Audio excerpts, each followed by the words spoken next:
여러분 안녕하십니까? 11월 16일 금요일 뉴스투데이 강원입니다. 도내 44곳의 시험장에서도 대학 수학능력 시험이 무사히 끝났습니다. 큰 시험을 마친 수험생들은 안도의 한숨을 내쉬기도 또 안타까운 한숨을 내쉬기도 했습니다. 이재규 기자가 보도합니다. 교문이 열립니다. 9시간 시험을 치른 수험생들이 밖으로 나옵니다. 표정은 제각각입니다. 큰 시험을 마쳤다는 후련한 표정부터 안타까움을 감추지 못하는 초조한 표정까지 수험생 수만큼 표정도 다 다릅니다. 국어가 너무 어려워서 다 틀린 것 같은데 다른 과목도 멘탈이 탈려서 다 틀린 것 같아요. 전체적으로는 모르겠는데 화학은 괜찮았던 것 같아요.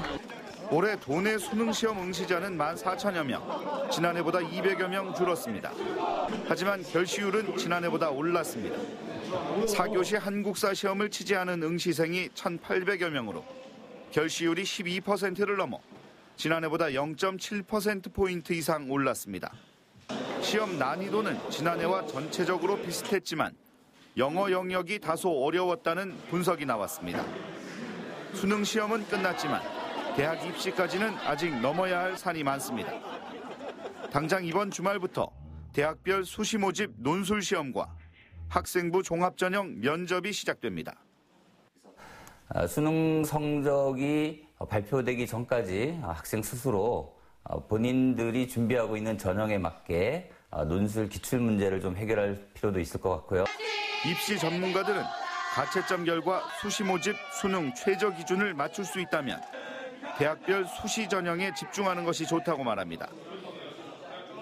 한국교육과정평가원은 오는 19일까지 이의 신청을 받은 뒤 다음 달 5일 성적표를 수험생들에게 전달합니다. MBC 뉴스 이재규입니다. 수능 시험 중 부정행위로 퇴실 조치된 수험생이 도내에서는 5명이 있었습니다. 강원도 교육청에 따르면 춘천과 원주 시험지구에서 점심시간에 휴대전화를 사용하던 수험생 2명이 적발돼 귀가 조치됐습니다. 또 태백시험지구에서는 시험이 끝난 뒤까지 답안지를 작성하던 학생이 부정행위로 적발됐고 또 속초와 양양시험지구에서는 수험생 2명이 탐구 1선택 시간에 2선택 문제를 풀다 귀가 조치됐습니다. 교육청은 시험 전 충분히 안내한 사안이라 부정행위로 처리했다며 이른 내년에 수능 시험을 다시 봐야 한다고 밝혔습니다. 최근 들어 어촌 마을별로 실제 어업에 종사하지 않는 어업인들을 어촌계 차원에서 정리하는 작업이 한창입니다. 하지만 해당 수협들은 어업에 종사하지 않는 조합원 정리에는 미온적인 상태인데요. 김형호 기자가 보도합니다. 동해시의 한 어촌 마을입니다. 몇 년 전까지 100명이 넘던 어촌 개원이 최근에는 절반으로 줄었습니다. 돌아가셨든가 안 그러면 배사업을 안 한다든가 그런 분들은 이제 개원의 자격을 안 줍니다. 어민이 아니죠. 어민이 배를 타야 어민이지 농민이 농사를 지어야 농민이고 그렇잖아요. 삼척항을 항구로 이용하는 이 어촌계는 신문 공고까지 내 자격이 없는 개원에 자진 탈퇴서까지 받았습니다. 대부분 사망이나 직업 변경, 거주 이전 등으로 사실상 어업인이라고 보기 어려운 사람들입니다. 어업하고는 멀리 이거 한 사람들, 이런 사람. 어업에 종사 안 하면 어촌계원은 될 수가 없습니다. 자격이 안 됩니다. 다른 타 어촌계도 마찬가지로. 2년 만에 동해 지역은 전체 어촌계원이 300명 정도까지 줄었고 삼척도 500명으로 급감했습니다. 하지만 어촌계의 이 같은 개원 탈퇴 조치가 수협 조합원의 정리로까지는 이어지지 못하고 있습니다. 어업에 종사하면 어촌계원은 아니어도 수협 조합원이 될 수는 있습니다. 하지만 어촌계에서 어업인이 아니라고 판단한 조합원의 자격 여부는 제대로 조사가 이루어지지 않고 있습니다. 조사를 하게 되면 이사의 승인을 맡아갖고 탈퇴를 시키는데 출자금이 환급이 안 되니까 자격 실태 조사를 할 수가 없어요, 지금 이제. 내년 조합장 동시 선거를 앞두고 있는 상황에서 어촌계마저 어업인으로 인정하지 않는 무자격 조합원의 정리가 시급합니다. MBC 뉴스 김영호입니다. 열기가 뜨거웠던 금강산 관광은 20년 전 동해항을 통해 시작이 됐고 이후 육로 관광으로도 이어졌습니다. 금강산 관광의 첫 출발지였던 동해시가 남북 해빙 기류를 놓치지 않기 위해 정부에 건의를 하고 제안도 내놨습니다. 유인호 기자가 보도합니다.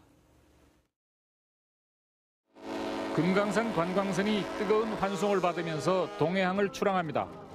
말로만 듣고 사진으로만 볼 수 있던 금강산을 직접 가보게 된 역사적인 장면이었습니다. 남북 관계가 화해 분위기로 전환되고 있는 가운데 금강산 관광의 시발점이었던 동해시의 시장이 동해항에서 기자회견을 열었습니다. 남북 교류에 동해항을 적극 활용해달라는 내용입니다.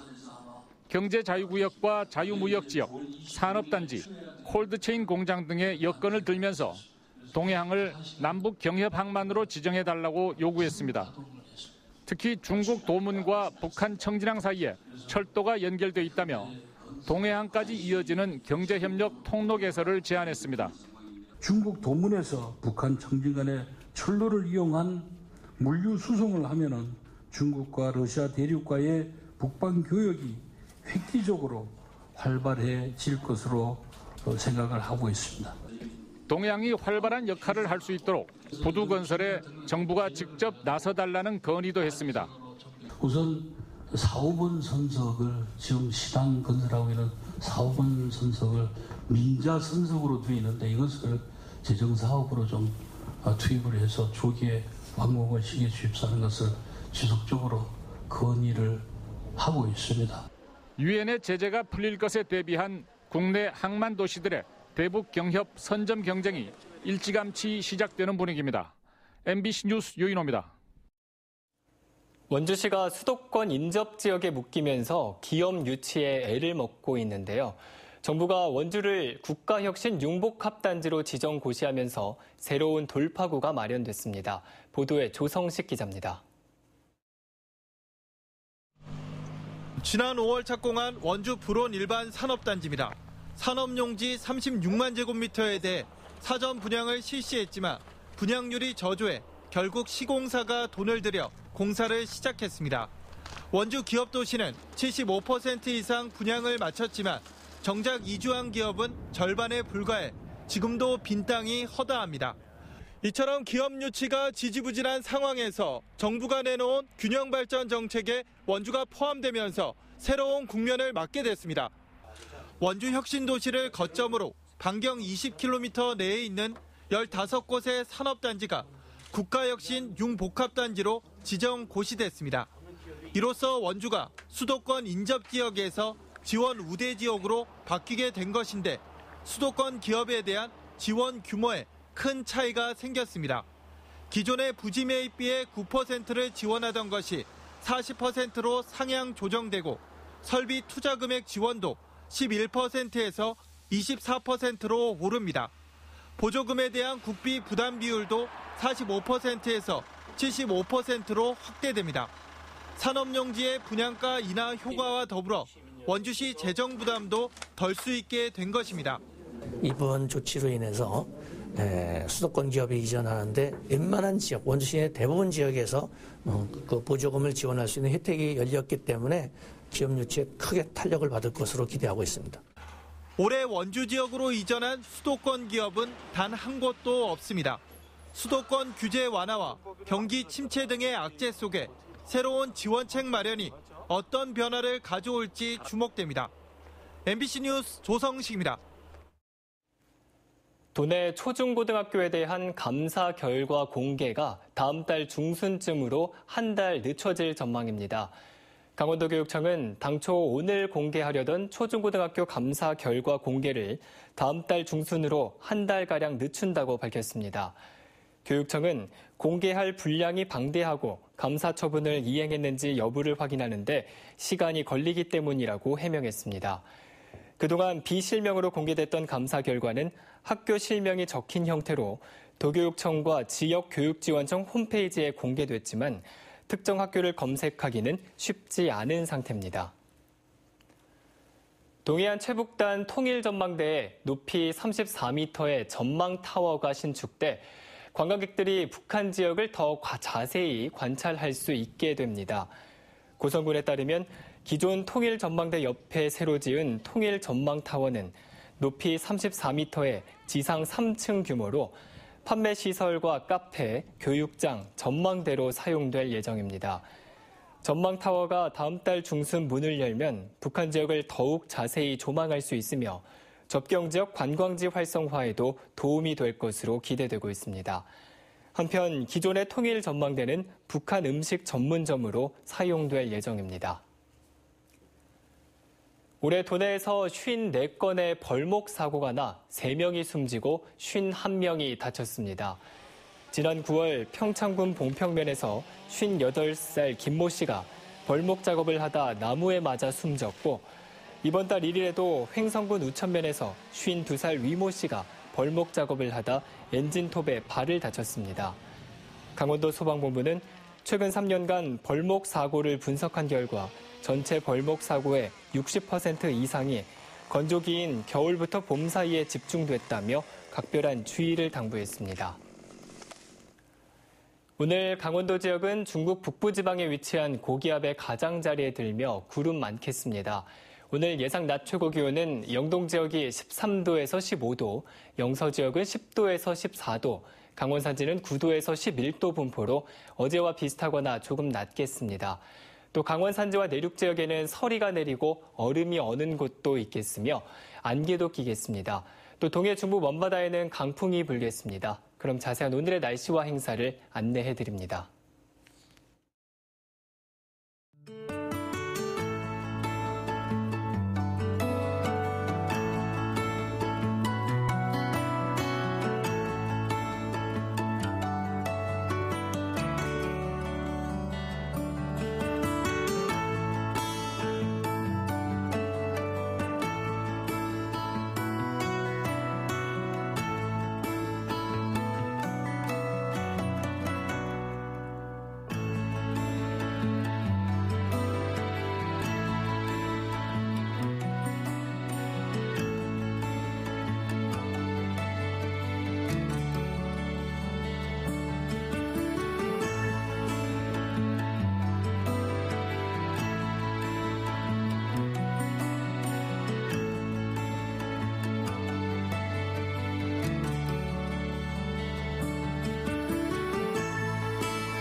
도내 한 지역에서 10대 여중생을 성폭행한 혐의로 중고 남학생 11명과 성인 남성 1명이 경찰에 붙잡혔습니다. 강원지방경찰청은 지난해 6월부터 올해 7월까지 여중생을 성폭행한 혐의로 중고생 4명을 구속하고 7명은 불구속 입건했다고 밝혔습니다. 또 피해 여중생을 SNS를 통해 만나 성적으로 학대한 31살 A모 씨를 아동복지법 위반 혐의로 구속했습니다. 태백 O2 리조트 스키장이 5년 만에 정식 개장합니다. 부영그룹 계열사인 O2 리조트는 다음 달 7일부터 초급과 중급, 고급 코스의 슬로프 3면과 눈썰 매장을 운영하기로 했습니다. O2 리조트 스키장은 경영난으로 지난 2014년 시즌에 문을 닫았다가 부영그룹에 인수된 뒤 지난해에는 슬로프 1면을 시범적으로 개방했었습니다. 정선 사과가 홍콩에 이어 베트남에도 수출을 시작했습니다. 정선군은 어제 임계농협 사과유통센터에서 정선 사과 베트남 수출 선적식을 갖고 하노이에 5톤을 처음으로 수출했습니다. 지난 1월 홍콩에 첫 수출한 정선 사과는 내년부터는 베트남과 홍콩, 싱가포르에 연간 100톤 규모를 수출할 계획입니다. 정선군은 사과 재배 면적을 올해 211헥타르에서 2022년까지 300헥타르 규모로 확대해 나갈 계획입니다. 원주시가 내년 3월 개원 예정인 원주 추모공원의 장사시설 명칭을 공모합니다. 원주 흥엄면 사제리 일원에 조성 중인 추모공원 내 화장시설과 봉안시설로 시설별 명칭을 각각 공모하며 지역적 특성과 상징적 내용을 담은 명칭을 함축성 있게 표현하면 됩니다. 이상으로 뉴스투데이 강원을 마칩니다. 고맙습니다.